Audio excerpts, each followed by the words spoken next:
Hi, I'm Raymar B. Collado from BSN3A Newman, and for this video, I will perform Leopold's maneuver.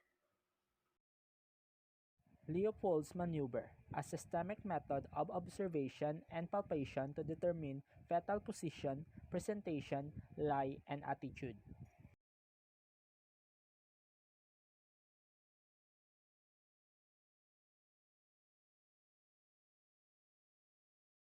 First, wash hands.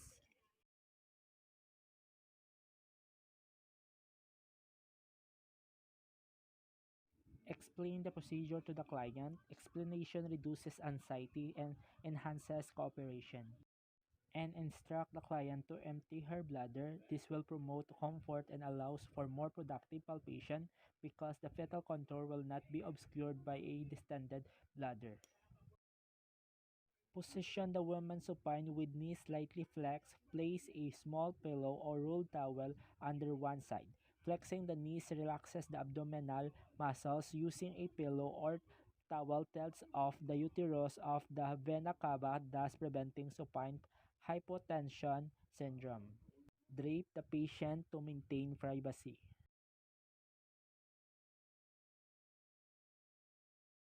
Warm hands first by rubbing them together before placing them over the woman's abdomen. Warm hands provides more comfort for the patient. Cold hands may stimulate uterine contractions.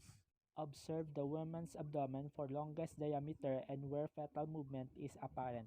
The longest diameter is the length of the fetus. The location of the activity most likely reflects the position of the feet. And then perform the first maneuver. Stand at the foot of the client, facing the client, using both hands, feel for the fetal part lying in the fundus. Proper positioning of hands ensures accurate findings. Palpate the superior surface of the fundus, determine the consistency, shape, and mobility.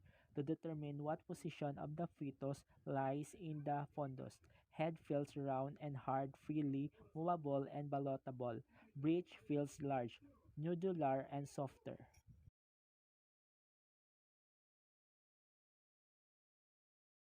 Next, perform the second maneuver. Face the client and place the palms of your hands on both sides of the abdomen. Proper positioning of hands ensures accurate findings.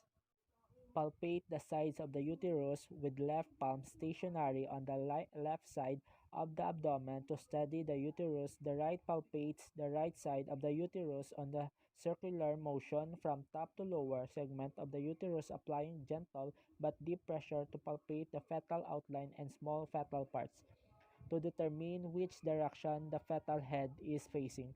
If one hand feels a smooth, hard, long, continuous structure, it is the back. If the other hand feels the nodular undulation, it is the extremities of the fetus.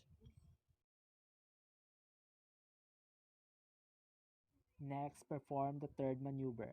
Gently grasp the lower portion of the abdomen just above the symphysis pubis between the thumb and index fingers and try to press the thumb and your index finger together. Determines the presenting part and its mobility. If the presenting part moves upward so an examiner hands can be pressed together, the presenting part is engaged, not firmly settled into the pelvis. And then perform the fourth maneuver. The nurse face the feet of the client. Place one hand each on the either side of the lower pole of the uterus. Palpate the fetal head by pressing down about 2 inches above the inguinal ligament. Use both hands.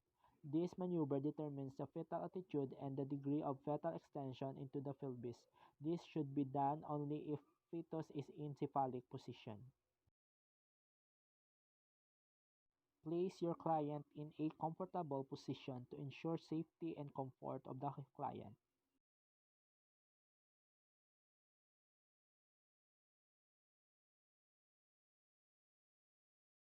Document procedure and assessment findings, the client's response to the procedure.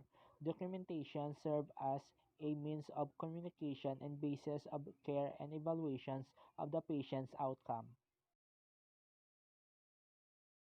And last, wash your hands.